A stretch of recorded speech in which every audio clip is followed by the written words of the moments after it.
வணக்கம் நண்பா நண்பீஸ், welcome to Thalapathy Vijay movies review series episode number 14. இன்னைக்கு நம்ம என்ன படம் பார்க்க போறோம்னா லவ் டுடேங்க. அந்த லவ் டுடே இல்ல, 1997ல வந்த விஜய் நடிச்ச லவ் டுடே படத்தை தான் இன்னைக்கு நம்ம ரிவ்யூ பண்ண போறோம். இந்த படத்தை பத்தி என்னங்க சொல்றது, நிறைய பேருக்கு இந்த படம் ஃபேவரட் படமா இருந்தாலும் விஜயோட கரியர்லயே சூப்பரான படமா இருந்தாலும் நான் இந்த படத்தை பாக்குறப்ப சில சீன்ஸ் எல்லாம் இதெல்லாம் எதுக்கடா வச்சாங்க, இது ஒரு மாதிரியா இருக்கே, ஒரு மாதிரி கன்வே ஆகிருக்குமே அப்படின்னு சொல்லிட்டு நிறைய சீன்ஸ் எல்லாம் நோட் பண்ணியிருந்தேன். அதை ஒவ்வொன்றா சொல்றேன். ஆக்சுவலா எப்படி இந்த லவ் டுடே வந்து இப்போ வந்து லவ் டுடே வந்து நல்லா ஹிட் ஆச்சோ அதே மாதிரி அந்த டைம்ல இந்த லவ் டுடே ஹிட் ஆயிருக்கு. இந்த கதை எப்படி ஆரம்பிக்குதுன்னா, விஜய் வந்து ஒரு டாக்டரோட பையன், அதாவது யாரு அவங்க அப்பானா நம்ம ரகுவரன் தான் அப்பா. இந்த படத்துல வந்து விஜய் பேர் வந்து கணேஷ், அவங்க அப்பா பேர் வந்து ராஜசேகர், அதுக்கப்புறம் ஹீரோயின் வந்து சுலக்ஷ்மி அவங்க நடிச்சிருப்பாங்க, அவங்க பேர் வந்து சந்தியா.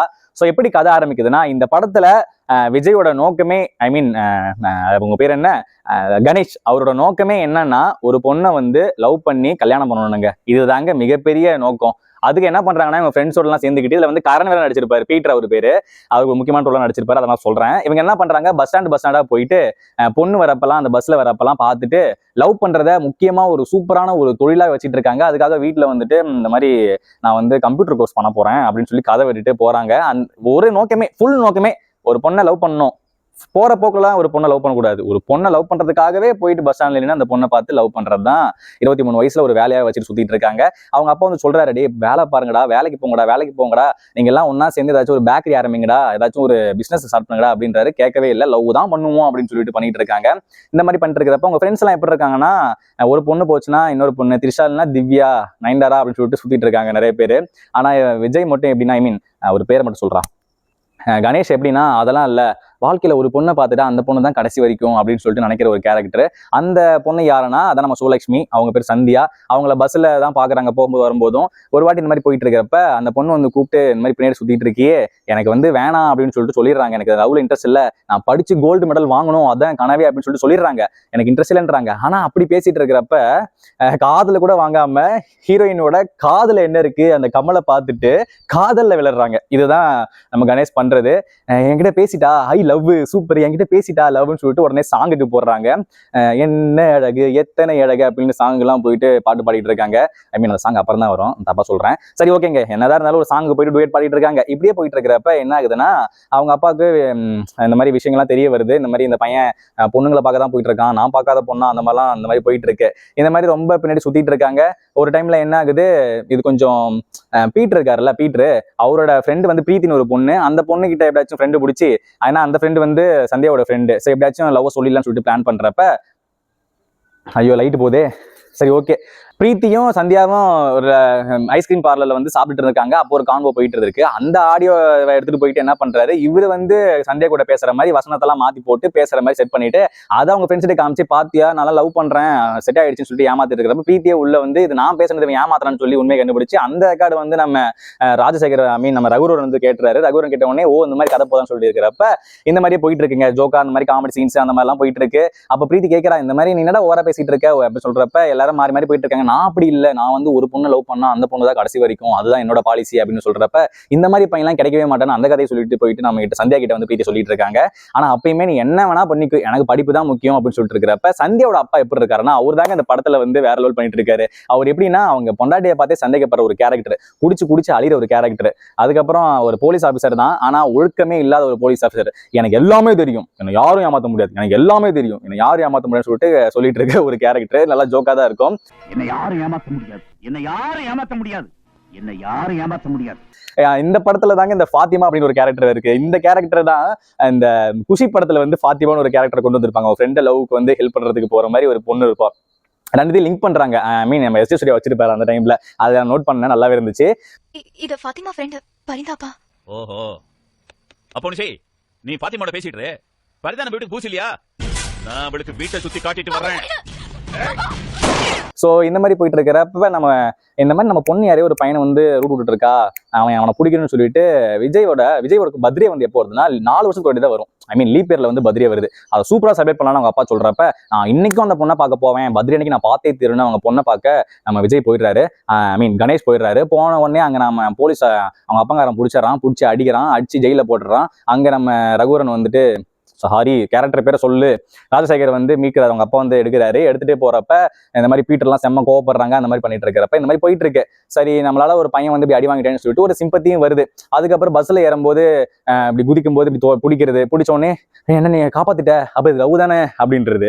அதுக்கப்புறம் ஒரு வாட்டி பேசிட்டா அது லவ் தானே அப்படிங்கிறது. ஏதாச்சும் ஒரு அழுதுட்டா அப்ப இது லவ் தானே அப்படிங்கிறது. இந்த மாதிரி ஒவ்வொரு விஷயம் பண்ணாலும் அது லவ் லவ் லவ் அப்படின்னு சொல்லி லவ்னு நம்ம கணேஷ் வந்து எடுத்துக்கிறாரு. ஆனா அது லவ் இல்ல அதெல்லாம் ஒரு சிம்பத்தி. நான் வந்து என்ன எது பண்ணாலும் நீ லவ் தான் எடுத்துப்பேன்னு சொல்லிட்டு நம்ம சந்தியா சொல்லிட்டு இருக்காங்க.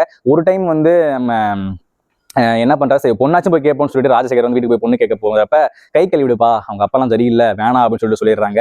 அதுக்கப்புறம் இல்லை எனக்கு வேணும் அப்படின்னு சொல்லிட்டு வீட்டுக்கு ஏறி குதிச்சிடுறாங்க. குதிச்சுட்டு ஒரு கேசட் ரெக்கார்ட் பண்ணி கொடுத்துட்றாரு. கொடுத்த உடனே இதை கேட்டு பாருங்கன்னு சொல்லிட்டு அங்கேருந்து நம்ம கணேஷ் போயிடுறாரு. அவங்க அப்பா வந்து யாரோ வந்திருக்காங்கன்னு சொல்லிட்டு கண்டுபிடிச்சிடறாரு. லைட்டு போயிடுச்சுங்க, கொஞ்சம் அட்ஜஸ்ட் பண்ணிக்கோங்க.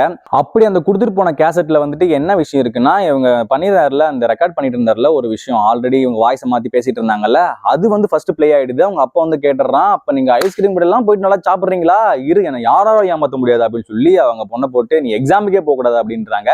அடுத்த நாள் அவங்க அப்பா வேலைக்கு போனதுக்கு அப்புறம் போலீஸ் ஸ்டேஷன் போனதுக்கு அப்புறம் சந்தியா வந்து நான் போயே தீருவேன், எனக்கு கோல்டு மெடல் வாங்குறது தான் எனக்கு மிகப்பெரிய கனவேன்னு சொல்லிட்டு அவங்க எக்ஸாமுக்கு எழுத போயிடுறாங்க. போயிட்டு வரதுக்குள்ள இவங்க அப்பா வந்து ஐயோ ஓடி போயிட்டா நம்புறதே இல்லை. எல்லா வீட்லயும் நம்ம ஒரு அப்பா கேரக்டர் இருக்காங்க, நம்புறதே இல்லை பொண்ணுங்களை. ஐயோ ஓடி போயிட்டான்னு சொல்லிட்டு கதறிட்டு இருக்காரு. அப்புறம் எக்ஸாம் எழுதிட்டு வந்துட்டியா, என்ன பிளான் பண்றியா ஓடி போறதுக்கு, என்ன யாராலையும் ஏமாத்த முடியாது, உடனே கிளம்பி பெங்களூரு போறோம், என் அக்கா வீட்டுல வந்து நீங்க இருக்கீங்க அப்படின்னு சொல்லிட்டு சொல்லிடுறாங்க. பெங்களூருக்கு பஸ் டிக்கெட் புக் பண்ணி போறாங்க. போகும்போது அவங்க அப்பாவுக்கு வந்து மனசு மாறி அங்க போயிட்டு எங்க அக்கா என்னை விட கிரிமினலா யோசிப்பா, கண்டிப்பா கண்டுபிடிச்சிருவா, அந்த மாதிரி அவமானப்பட தேவையில்ல, என்ன யாராலும் ஏமாத்த முடியாது சொல்லிட்டு திரும்பி வந்து அவங்க வீட்டுக்கே வந்துடுறாங்க. இந்த விஷயம் வந்து நம்ம கணேஷுக்கு தெரியாதப்ப சரி நான் அவ பெங்களூர் போனா நானும் கண்டுபிடிப்பேன் போயிட்டுன்னு சொல்லி அங்க ஃபாத்திமா வந்து அட்ரஸ் கொடுத்துட்றாங்க. ஃபாத்திமா தான் போட்டு விடுறாங்க வீட்டுல லவ் மேட்டரா. இப்ப ஃபாத்திமா வந்து நான் வந்து போட்டு விட்டதால உனக்கு நான் ஹெல்ப்பும் பண்றேன்னு சொல்லி அட்ரஸ் கொடுத்துட்றாங்க. இவங்க வந்த விஷயம் தெரியாம நம்மால் வந்து கிளம்பி பெங்களூருக்கு போறாரு. இந்த மாதிரி நடந்துட்டு இருக்கப்ப ராஜசேகர் அவங்க அப்பா இருக்காருல்ல, கணேஷோட அப்பா, அவரு தான் அங்க ட்ரீட்மெண்ட் பண்ணிட்டு இருக்கிறப்ப ஹாஸ்பிட்டல்ல ஒருத்தன் வந்து லவ் ஃபெயிலியர் ஆச்சு சொல்லிட்டு தற்கொலை பண்ணியிருப்பான். அந்த விஷயம் தெரிஞ்சோடனே நம்ம பையனும் இந்த மாதிரி பண்ணிடுவான்னு சொல்லிட்டு பயத்துல கார் எடுத்துக்கிட்டு இந்த மாதிரி பண்ணாத சேர்த்து வச்சான்னு சொல்லிட்டு ஓடிட்டு வரப்ப ஆக்சிடென்ட் ஆயிடுது. நம்ம கணேஷ் வந்து பெங்களூருக்கு போற பஸ் அங்க போக இங்க அவங்க ஆக்சிடென்ட் ஆகி கிடக்க, அப்போ வந்து நம்ம அந்த ஆக்சிடென்ட் இவங்க பஸ்ல இருந்து பாக்குறாங்க. பார்த்துட்டு அப்போ வந்து கணேஷ் சொல்றாரு, எங்க அப்பா அடிக்கடி சொல்லுவாரு நேரம் வந்துருச்சுன்னா எல்லாரும் போய் தான் ஆகணும் அப்படின்னு சொல்லிட்டு அவங்க அப்பா இறந்ததை பார்த்தே அவங்க சொல்றாங்க. அவங்க அப்பா இறந்தாரு. இந்த பக்கம் விஜய் வந்து கணேஷ் வந்து கிளம்பும் போது கொடுத்துறாரு ஃப்ரெண்ட்ஸ் கிட்ட நம்பர் வந்து கொடுத்து ஏதாச்சும் கால் பண்ணுங்கடா அப்பாவை பாத்துக்கோங்க நல்லா அப்படின்னு சொல்லிட்டு தான் போறாரு. ஆனா அந்த பயலுக்கு என்ன பண்றாங்க, லூசு பயலுக்கு நம்பரை தூக்கி கிழிச்சு போட்டுறாங்க. அப்புறம் போயிடுது, அதுவும் போயிடுது. அதுக்கப்புறம் இறந்ததையும் அவங்க நம்ம கணேஷுக்கு ஃபார்வர்ட் பண்ண முடியல, மெசேஜ் எதுவும் அனுப்ப முடியல, காலும் பண்ண முடியல, எதுவுமே பண்ண முடியல. அங்க போயிட்டு நம்ம இல்லாத சந்தியாவை பெங்களூர்ல இல்லாத சந்தியாவை தேடிட்டே இருக்காரு. சரி பெங்களூருக்கு போற எல்லா பஸ்லயும் போஸ்டர் ஒட்டுவோம், அப்படியாச்சும் அந்த லூசு பையன் கணேஷ் வந்து பார்த்துட்டுன்னு சொல்லிட்டு அவங்க ஃப்ரெண்ட்ஸ் என்னென்னவோ பண்றாங்க, எதுவுமே பண்ணல. அப்புறம் ரொம்ப நாள் தேடி திரிஞ்சு கால் பண்ணி டே இங்க சந்தியா கிடைக்கவே மாட்டேன் சொல்றப்ப நம்ம பீட்டர் வந்து டே தயவு செஞ்சு ஊருக்கு வாடா ப்ளீஸ்டான்னு சொல்லிட்டு கெஞ்சி, ஏன்னா சொன்னா பயந்துடான்னு சொல்லிட்டு ஊருக்கு வாடா அப்படின்னு சொல்லிட்டு சொல்லும் போது இவரும் கிளம்பி கணேஷ் வந்து கிளம்பி வராரு. வந்ததுக்கு அப்புறம் ஒரு ஆட்டோல போயிட்டு இருக்கிறப்ப ஆட்டோ திடீர்னு கொஞ்சம் தள்ளுப்பான்னு சொல்றப்ப இறங்கி தள்ளும் போது பின்னாடி வந்து அந்த போஸ்டரை பார்த்துட்டு பெட்டி எடுத்துட்டு ஐயோ எங்க அப்பா என்னாச்சு இறந்துட்டான்னு சொல்லிட்டு வீட்டுக்கு ஓடுறாரு. அதுக்கு முன்னாடி வந்து வரவே இல்லைல்ல. ஸோ நம்ம பீட்டர் தான் அவர் கிறிஸ்டின் இதை பிச்சுட்டு அந்த கொல்லி வைக்கிறாரு. சுத்தியும் அந்த தண்ணி ஊற்றுவாங்கல்ல பின்னாடி, அதெல்லாம் அந்த சம்பிரதாயத்தெல்லாம் பண்ணிட்டு கொல்லியும் அவர் தான் வச்சிருக்காரு. வீட்டுக்கு வந்து சட்டையை பிடிச்சி அழுது கதறி ஏண்டா சொல்லணும்னு அழுகுறாரு. லூசு பையிலே நீ ஏண்டா ஃபோன் பண்ண வேண்டியதானே, ஏதாச்சும் பண்ணிருக்கலாம்ல. என்னென்னவோ ட்ரை பண்ணாங்க, எதுவுமே பண்ண முடியல. அப்புறம் வந்துட்டாரு. வந்து பொண்ணு பின்னாடி போனா இதான் நிலைமை. வந்துட்டாரு. வந்துட்டு இந்த மாதிரி அப்புறம் போயிட்டு உள்ள போயிட்டு விழுந்து அழுது கதறாரு. கதறதுக்கு அப்புறம் தான் நம்ம ஆளுக்கு வந்து புத்தி வருது. இந்த விஷயம் சந்தியாவுக்கு தெரிய வர சந்தியா வந்து சரி ஓகே என்ன சிம்பத்தி தான் திரும்பி வந்திருக்கு, அந்த பையனை லவ்வே பண்ணிடலாம், அப்பாலாம் இறந்துட்டாரு பாவம், இனிமேல் யார் இருக்கா அவனுக்கு, ஏன்னா அம்மாவும் கிடையாது அப்படின்னு சொல்லிட்டு லவ்வும் வந்துடுது. சரி அடுத்த நாள் வந்து லவ் சொல்லலாம்னு சொல்லிட்டு பிரீத்தியை விட்டு இது பண்றாங்க. அப்புறம் போய் ப்ரப்போஸ் பண்றப்ப நம்ம கணேஷ் வந்து போயிட்டு எனக்கு இனிமேல் லவ் வேணாம் அப்படின்றாரு. அவ்வளவுதான். இதுல என்னங்க இது, இத்தனை நாளா அதுக்காக தான் அவங்க அப்பாவே இறந்தாரு. ஆமா ஜோக் டு யூ அப்படின்னு மேல இருந்து அவங்க அப்பா பாப்பாருன்னு நினைக்கிறேன். இந்த மாதிரி உன்னை லவ் பண்ண வைக்கிறதுக்கு உன் கூட சேர்ந்து வாழ்றதுக்கு நான் இவ்வளவு விஷயம் இழக்கணுமா அப்படின்னு சொல்லிட்டு ஒரு கருத்தான பாயிண்ட் தான் எடுத்து வைக்கிறாரு. ஆனா இதுக்காக தானே நீ எல்லாமே பண்ணன, கடைசியில வந்து வேணான்னு சொல்லிட்டு போற அப்படின்னு சொல்லிட்டு ஒரு கருத்தோட முடிக்கிறாங்க. கருத்தும் இல்லை ஒரு எதுவும் இல்லை. அது ஏதோ ஒரு இது மாதிரி முடிக்கிறாங்க. முடிச்சுட்டு அதுக்கப்புறம் அவங்க அப்பா போட்டு வச்சிருந்த அப்ளிகேஷனில் ஜாப் எடுத்துட்டு போகிறாங்க. வெளியே அப்படி ஃபைல் தூக்கிட்டு போகிறாரு. அப்படியே எல்லாரும் ஹாப்பியாக முடிக்கிறாங்க. அந்த பொண்ணு சொல்லுது, இந்த மாதிரி எப்பயுமே பஸ் ஸ்டாண்டில் வெயிட் பண்ணுவேன், நானும் உனக்காக வெயிட் பண்ணுவேன், உனக்கு ஓகேனா வந்துரு அப்படின்னு சொல்லிட்டு சொல்கிறாங்க. ஆனால் அதுக்கப்புறம் எதுவுமே பண்ணல. அதுக்கப்புறம் அப்படியே படத்தை முடிச்சிடுறாங்க. ஸோ இந்த படத்தில் நிறையா ஓட்டைகள் இருக்குன்னு நான் சொன்னால. என்னன்னா அந்த டைமில் எப்படி பண்ணியிருக்காங்கன்னா, இந்த மாதிரி ஒரு சினிமா வந்து எப்பயுமே ஒரு விஷயத்த எப்பயுமே இன்ஃப்ளூயன்ஸ் பண்ணும், எல்லாரையுமே இன்ஃப்ளூயன்ஸ் பண்ணும். போடுற காஸ்டியூம்ல இருக்கட்டும், இல்லை பேசுகிற டயலாக்ல இருந்து, இல்லை தாட் ப்ராசஸ்ல இருந்து, இல்லை பொண்ணுங்களை எப்படி பார்க்கணும், பசங்களை எப்படி பார்க்கணும், இல்லை எல்லாமே இன்ஃப்ளூயன்ஸ் பண்ணும். ஒவ்வொரு கருத்துமே, ஒவ்வொரு டயலாகுமே, ஒவ்வொரு சீன்ஸுமே ஒருத்தன் வந்து கண்டிப்பாக பார்க்குறவங்களுக்கு இன்ஃப்ளூயன்ஸ் பண்ண தான் செய்யும். அப்படி இருக்கிறப்ப அந்த டைம்ல லவ்னா இப்படி தான் பண்ணணும், போய் தொந்தரவு பண்ணணும், பின்னாடி சுத்திட்டே இருக்கணும், அந்த பொண்ணு வேணான்னு சொன்னாலும் பின்னாடி போய் சுத்திட்டே இருக்கணும், அதுக்கு பேர் தான் புனித காதல், பனித காதல்னு சொல்லிட்டு இந்த மாதிரி எல்லாம் பண்ணிட்டு இருந்திருக்காங்க. இதை பார்த்து தான் நிறைய பேர் வந்து சுத்தி ஒருத்தனுக்கு ஒருத்தி தான் இருக்கணும், அந்த பொண்ணு வேணான்னு சொன்னா சரி ஓகே வேணாம் விட்டுரு, கொஞ்ச நாள் போனா அவனுக்கே மனசு மாதிரி வேற ஒருத்தவங்க பண்ணிடுவாங்க, போயிட்டு பின்னாடியே சுத்துறது, டார்ச்சர் பண்றது. அப்புறம் அந்த பொண்ணே பாவம், எனக்காண்டி இப்படி பண்றானே, எனக்காண்டி இப்படி சுத்தி வரானே, அப்ப எனக்காண்டி என்ன வேணா பண்ணுவோம், அவனே லவ் பண்ணலாம்னு சொல்லிட்டு அவங்களும் வேற வழி இல்லாம லவ்வும் பண்ணிடுறாங்க. அது அப்படி இல்லை. பசங்களுக்கு மட்டும்தான் எப்பயுமே பார்த்த உடனே லவ் வந்துடுது. பொண்ணுங்களுக்கு அப்படி இல்லை, பார்த்து பழகி பேசி அதுக்கப்புறம் தான் அந்த மாதிரி மாறுது. இது உடனே தூக்கிட்டு வந்துருவாங்க எல்லாரும், நிறைய ஏமாத்துற பொண்ணு இருக்காங்க, நிறைய ஏமாத்துற பசங்களும் இருக்காங்க, நீ இப்படிலாம் சொல்லாத அப்படின்னு. அதெல்லாம் இதுக்கு அப்புறம் தான். ஆனா பேஸ் லைனே தப்பா இருக்கிறப்ப இப்ப எடுக்கிற லவ் டுடே வரைக்கும் இந்த மாதிரி தப்பா தான் காமிச்சிட்டு இருக்காங்க. வாங்க வாங்க வாங்க, இது வீடியோ பண்ணிட்டு இருக்கேன், வீடியோ பண்ணிட்டு இருக்கேன். கீழே அம்மா இருக்காங்க. எதுல விட்டேன்?